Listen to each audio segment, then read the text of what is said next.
A little while ago, I made a video about how to get started in legal tech, and I talk about some of the qualities that you should have when working with a team of people. And today I want to continue the conversation. I want to cover a few more ideas and few more qualities that you should have if you want to be part of the team and successfully work with others. And this doesn't apply to legal tech, it applies to basically anywhere else you want to work with. So let's talk about that. So first quality I want to start with is be teachable. I see a lot of people where they learn how to do something and then they stick to it for years to come, right? So when you learn how to do a production or some kind of process, it may be one way of doing things, but there may be a better ones. And sometimes I come over to a person and say, hey, I see you doing this. There's a way better process you can follow to get there. They're like, no. I know how to do it this way. I'm going to do it this way. It's okay. I'm just going to stick to what I know. Sometimes there's nothing wrong with that. You may be trying to get a rush production out and you have no time to experiment or learn anything new. You just got to get it done and out.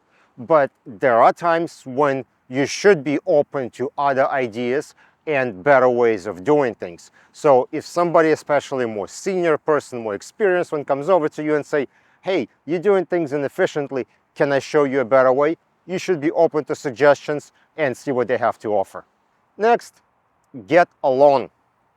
You need to learn how to work with other people and not be an abrasive or frustrating person to work with. Now, I'm not saying you should be an ass kisser and try to make everyone like you. Not at all.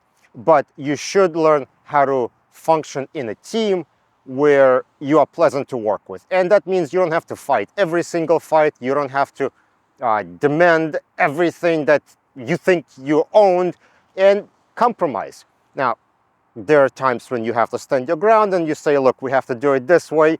I have to insist on this. But there are other times you could say, all right, well, you feel like that way is best. Okay, we'll do it your way and see how it turns out. And it may not turn out to be successfully, but hey, that way that person will learn a lesson.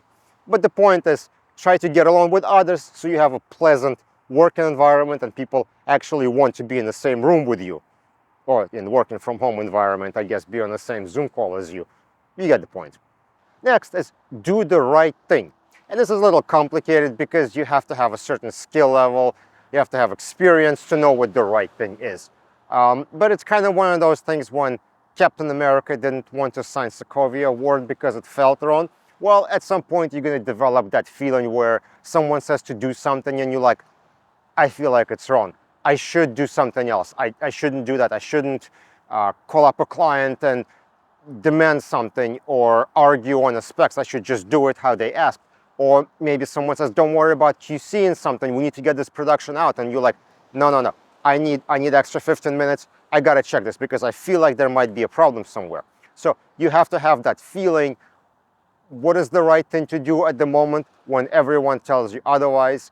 And you have to decide if it's appropriate or not appropriate to kind of go against other people and do the right thing that you feel is right for the moment. And finally, the most important thing you can do to progress in any department, in any company, the most important tip of them all, and it's actually the simplest, be available.